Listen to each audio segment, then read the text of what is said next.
और इसके बाद खबरें विस्तार से। नतीजों से पहले ही बीजेपी की अहम बैठक, जेपी नड्डा के आवास पर हुई बैठक में अमित शाह, राजनाथ सिंह रहे मौजूद। बैठक में जीत के जश्न की तैयारी पर भी चर्चा। सूत्रों के हवाले से खबर निकलकर सामने आ रही है। नतीजों से पहले बीजेपी की अहम बैठक, 2.5 घंटे चली बीजेपी की अहम बैठक। जेपी नड्डा के आवास पर बैठक में जीत के जश्न की तैयारी पर भी हुई चर्चा। बैठक में अमित शाह, राजनाथ सिंह भी रहे मौजूद।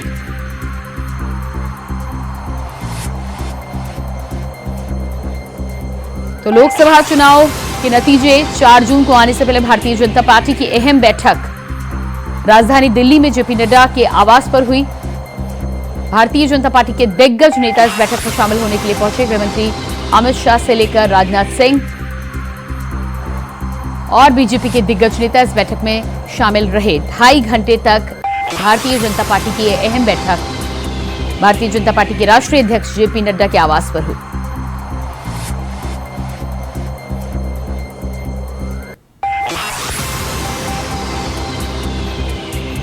तो बैठक में अमित शाह, रक्षा मंत्री राजनाथ सिंह रहे मौजूद। बैठक में जीत के जश्न की तैयारी पर भी चर्चा। नतीजों से पहले बीजेपी की अहम बैठक,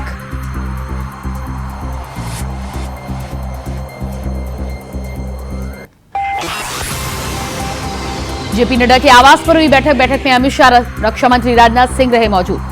तो कल 4 जून को नतीजे आने से पहले भारतीय जनता पार्टी की अहम बैठक ऐसे माना जा रहा है, जिसको लेकर विपक्ष ने भी निशाना साधा है। राहुल गांधी का कहना है कि ये मीटिंग नहीं, माइंड गेम है। देखना ही होगा कि 2.5 घंटे चली इस मीटिंग में भारतीय जनता पार्टी का क्या कुछ एजेंडा निकलकर सामने आता है। कल 4 जून के नतीजों का सभी को इंतजार है और इससे पहले भारतीय जनता पार्टी की इस बैठक को बेहद अहम माना जा रहा है।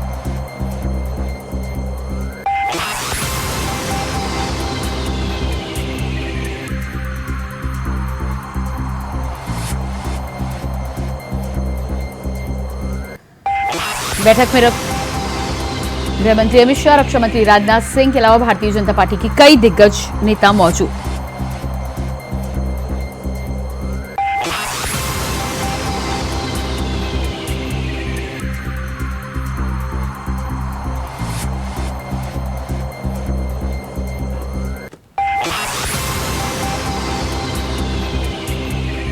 और इसी खबर पर हमारे साथ दिल्ली से संवाददाता अजीत कुमार फोन लाइन पर जुड़ चुके हैं। जी अजीत, जिस तरह से भारतीय जनता पार्टी की अहम बैठक राष्ट्रीय अध्यक्ष जेपी नड्डा के आवास पर हुई है और तमाम भारतीय जनता पार्टी के दिग्गज इस बैठक में शामिल रहे, क्या कुछ बैठक में मंथन किया गया, क्या कुछ निकलकर सामने आ रहा है?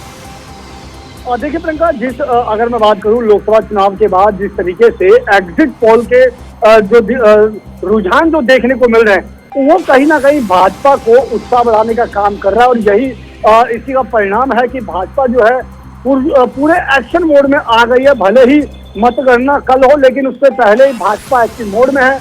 और इसी का परिणाम रहा कि आज गृह मंत्री अमित शाह जेपी नड्डा के साथ मुलाकात करने पहुंचे, जहां पर विभिन्न मुद्दों पर बात हुई। और इसी को लेकर के कल प्रधानमंत्री नरेंद्र मोदी के एक बड़ी विशाल मेगा रोड शो में होना है, जो कि पीएम आवास से होकर के सीधा भाजपा राष्ट्रीय कार्यालय तक पहुंचेगी। तो किस तरीके से उस रैली को सफल बनाना है और किस तरीके से जो जीत का जश्न, क्योंकि जीत का जश्न कहा जाए तो अब शुरू हो चुका है। भाजपा के अंदर साफ तौर पर वो जोश और उत्साह का माहौल देखने को मिल रहा है, जो एग्जिट पोल साफ तौर पर भाजपा की सरकार बनते हुए दिखा रहे हैं। जी प्रियंका। जी बिल्कुल, तो जिस तरह से एग्जिट पोल के नतीजे भारतीय जनता पार्टी के पक्ष में आ रहे हैं और भारतीय जनता पार्टी के लिए ये उत्साह बढ़ाने वाली खबर है।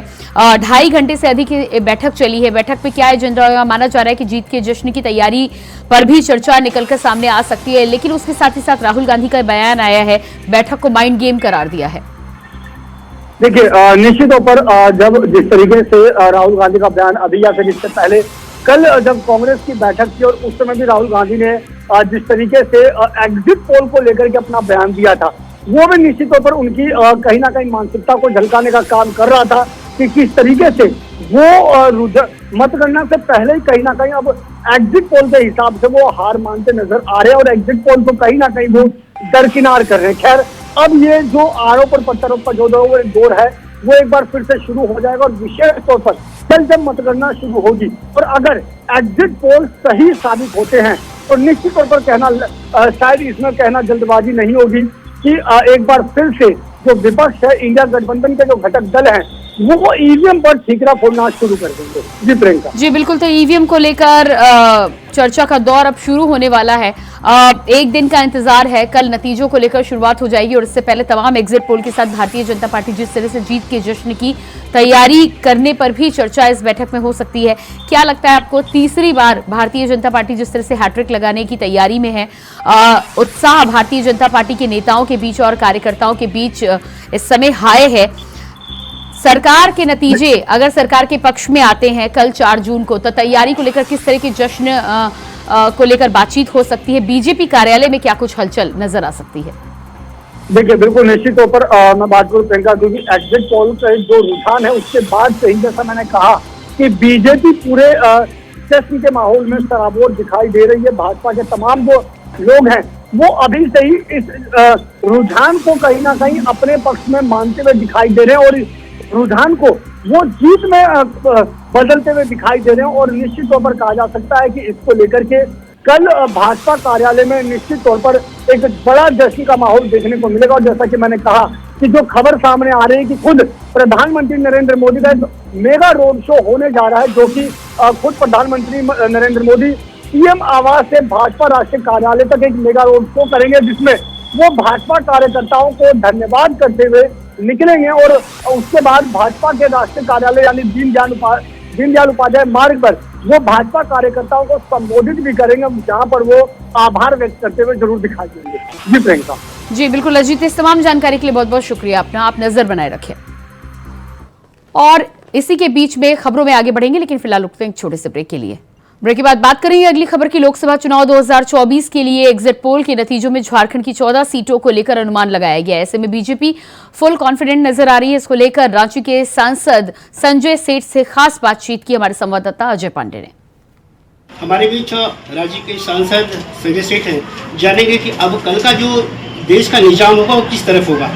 सर, कल का देश का निजाम किस तरीके का? आपकी बात 400 बिल्कुल, अभी भी कॉन्फिडेंट है।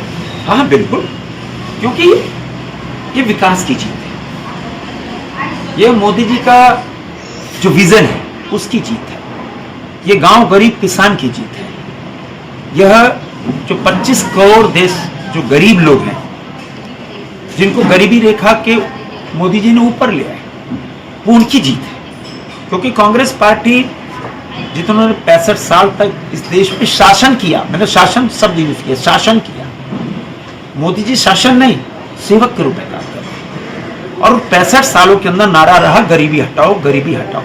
गरीबी नहीं हटी, गरीब बेचारे पेट बांधकर गरीब हटते। मोदी जी ने 25 करोड़ ऐसे गरीब लोग, उनको गरीबी रेखा से ऊपर ले आए। पहले देश में, आज से 10 साल पहले देश में सुनने को मिलता था कि लोग भूख से मरे, काला हंडी में 50 लोग मर गए, यहाँ इतने लोग मर गए भूख से। इस 10 सालों के अंदर देश में एक भी व्यक्ति भूख से नहीं मरा। कोरोना जब इतनी बड़ी प्राकृतिक आपदा थी, समझो, एक भी आदमी भूख से नहीं मरा। इन 10 सालों के अंदर देश में एक भी घोटाला नहीं हुआ। इस देश के अंदर कहीं आप देखो, पहले माने हर महीने कांग्रेस पार्टी के शासन में यहाँ रेस्टोरेंट में बम फूट गए, ट्रेन में बम चल गया, बस में बम चल गया। यहाँ इन 10 सालों के अंदर शांति, लॉ एंड ऑर्डर, एक भी घटना नहीं हुई। अच्छा, जिस प्रकार से आप कॉन्फिडेंट के तौर पे कह रहे हैं कि हम 400 पार, इंडिया गठबंधन भी उतनी ही कॉन्फिडेंट है, इस पे आपको क्या कहना है? अरे वो तो मुंगेरी लाल के हसीन सपने देख रहे हैं। कल वो सब जमीन पे आ जाएंगे। क्या है उनका नेता है कोई? क्या बताओ ना, कोई नेता है क्या? विजन उनका एक ही विजन था, जो कहते हैं ना हम देश के लिए, मोदी कहते हैं देश को हम $5 ट्रिलियन के लिए ले जा रहे हैं, देश को दुनिया के शिखर पे हम ले जा रहे हैं। उनका क्या है? मोदी हटाओ, एक ही नारा है, एक ही एजेंडा है। हमारा एजेंडा विकास, उनका एजेंडा है मोदी हटाओ। अब देखो उखड़ हट जाएंगे ऐसे लोग जो अभी आधे जेल में हैं, आधे जेल से लौट के आए हैं, आधे बेल पर हैं और आधे जेल जाने वाले लोग हैं। ऐसे लोग जिन्होंने देश को लूटा, जिन्होंने देश के साथ कौन गद्दारी की, अब जनता जान रही है। आजादी के इतने माने दशकों के बाद गांव गरीब किसान के पास विकास पहुंचा। आप देखो, आयुष्मान भारत के रूप में अगर किसी गरीब आदमी को इलाज का पैसा मिल गया तो उसके लिए तो मोदी भगवान हो गए। यानी आपका कहना है कि जो जितने कार्य हुए हैं मोदी सरकार में, उन जनता पर कार्यों का पर भरोसा है 400 कार्य आप करेंगे। अच्छा, झारखंड में आपको क्या लगता है कि झारखंड में कितना सीट मिलेगा? आप देखना, जो एग्जिट पोल आया है उससे भी बेहतर परिणाम। कल 24 घंटे बाद आप मेरे से बात करना, और इस समय तो बड़े रुझान शुरू हो जाएंगे आने, और दोपहर तक तो स्पष्ट आ जाएगा। 14 की 14 सीट भारतीय जनता पार्टी आजसू के पक्ष में आएगा। मोदी का ये सुनामी है, अंडर करंट है, और इस अंडर करंट के अंदर, इस सुनामी में ये जो फोटो खिंचाओ गठबंधन है ना, ठग गठबंधन, सारे बह जाएंगे। लेकिन इस पर इंडिया गठबंधन कहता है कि इस बार हम लगभग 14 सीट तो नहीं लाएंगे, लेकिन 8 की दावेदारी तो जरूर कर लेंगे। ऐसे में आप क्या कहेंगे? सपने देखने में बुराई थोड़ी है, सपने सच नहीं होते हैं, सपने सच नहीं होते हैं। अभी 24 घंटे और सपना देख ले, क्योंकि 24 घंटे बाद तो उनको तो घर में जगह ढूंढनी हुई, कहाँ छुपे, क्योंकि बड़े बड़े बोल हैं, जनता के बीच बात जा नहीं सकते, सड़क पे घूम नहीं सकते। आप सब मीडिया के मित्र उनके घर जाएंगे तो पता लगा कि नहीं होंगे, तो साहब तो नहीं है, साहब तो बाहर चले गए, तो आपको पता चल जाएगा। अच्छा संजय सर, चूंकि कल मतगणना है, धड़कने की स्टेज है या क्या है? क्या हम लोगों को कोई डर? हम लोग 5 साल बराबर है। हम सब ऐसे छात्र हैं कि साल भर पढ़ते हैं, और जब परीक्षा आती है कोई टेंशन नहीं, कोई तनाव नहीं, कोई स्ट्रेस नहीं। स्ट्रेस तो उनको होता है जो साल भर क्लासेस बंक करते हैं, क्लासेस आते नहीं हैं, और जब एग्ज़ाम आता है तो गेस्ट पेपर ढूंढते हैं, फिर टेंशन होता है उनको, तनाव होता है। हम सब तो साल भर क्या 5 साल ऐसे ही घूमते हैं। एग्ज़ाम आया, चुनाव आया, तो कहीं कभी आप मेरे को स्ट्रेस नहीं देखे हो। आज भी स्ट्रेस नहीं है, क्योंकि 5 साल लगातार बिना रुके बिना थके प्रधानमंत्री नरेंद्र मोदी जो राष्ट्र की सेवा करते रहे, वो ऊर्जा हम सब ग्रहण करते हैं मोदी जी से। और मोदी जी की ऊर्जा तो दुनिया के सबसे लोकप्रिय नेता, तपस्वी पुरुष, एक देवतुल्य प्रधानमंत्री हैं। जनता मोदी के साथ खड़ी है। कल का इंतजार तो हर रांची का हर एक व्यक्ति के पास है। नया पैगाम रांची के लिए क्या होगा? शुभ शुभ होगा। अब की बात 412 में भी रांची होगा। तो आपने देखा होगा ये रांची सांसद संजय सिंह, उन्होंने साफ इंडिया गठबंधन को कहा है कि मुंगेरी लाल की हसीन सपने देखना छोड़ दें। और इसके बाद बात करेंगे अगली खबर को लेकर। मुरादाबाद पहुंचे पूर्व कांग्रेस के नेता और कल्की धाम के पीठाधीश्वर आचार्य प्रमोद कृष्णन ने मीडिया से बातचीत करते हुए राहुल गांधी पर हमला बोला। उन्होंने कहा कि देश मैच्योर राजनीति चाहता है, जो विपक्ष खासकर कांग्रेस पार्टी, उनमें ऐसे लोग हैं जो अनमैच्योर हैं, नॉन सीरियस लोग हैं। सबसे ज्यादा नॉन सीरियस बातें राहुल गांधी करते हैं। राहुल गांधी जी की जो बातें, उनके बयान हैं, उनके फैसले हैं, वो नॉन सीरियस हैं।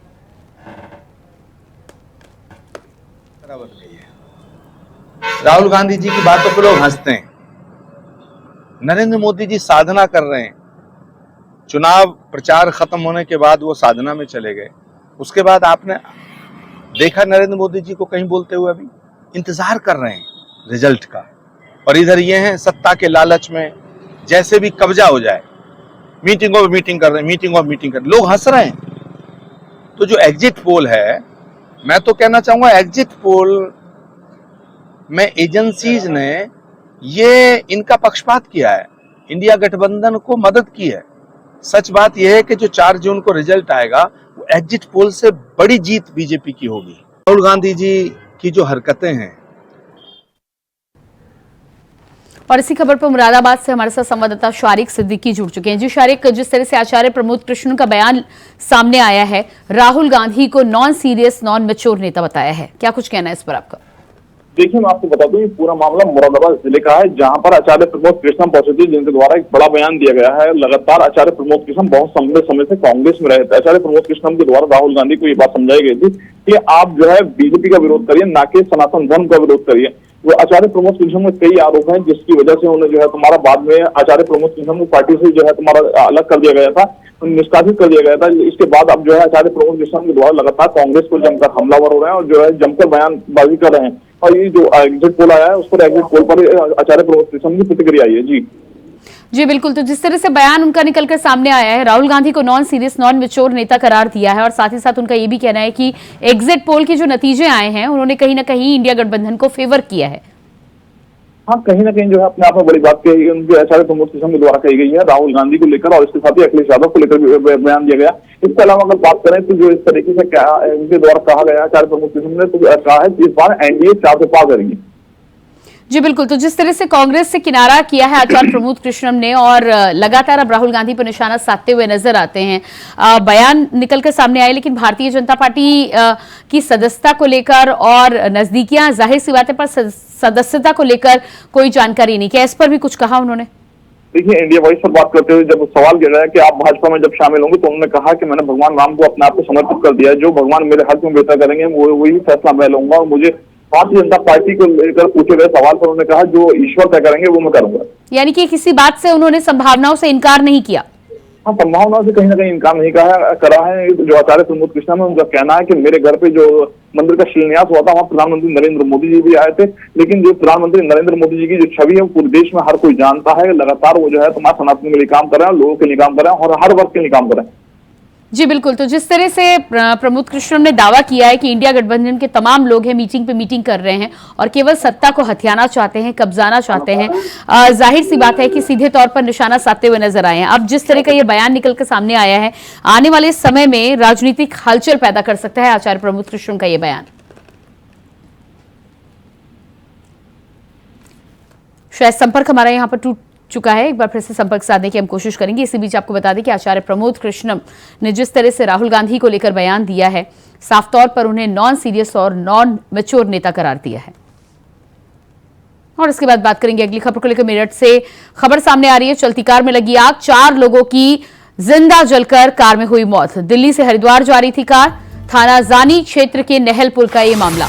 तो मेरठ से खबर, चलती कार में लगी आग, दिल्ली से हरिद्वार जा रही थी कार, 4 लोगों की कार के भीतर जिंदा जलकर हुई मौत। ये तस्वीरें आप देख पा रहे हैं, भयानक तस्वीरें हैं, पूरी तरह से कार जलकर खाक हो गई है।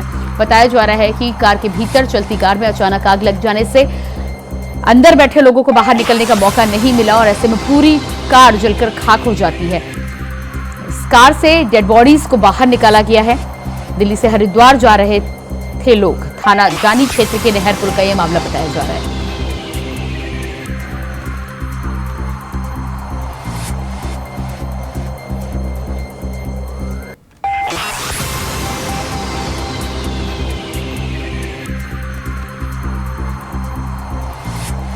तो मेरठ में दिल्ली से आगरा जा रही गाड़ी में अचानक आग लग जाने से, चलती हुई कार में आग लग जाने से यह हादसा सामने आया। तस्वीरें आप देख रहे हैं, किस तरह से धू-धू करती हुई कार जलती हुई नजर आ रही है।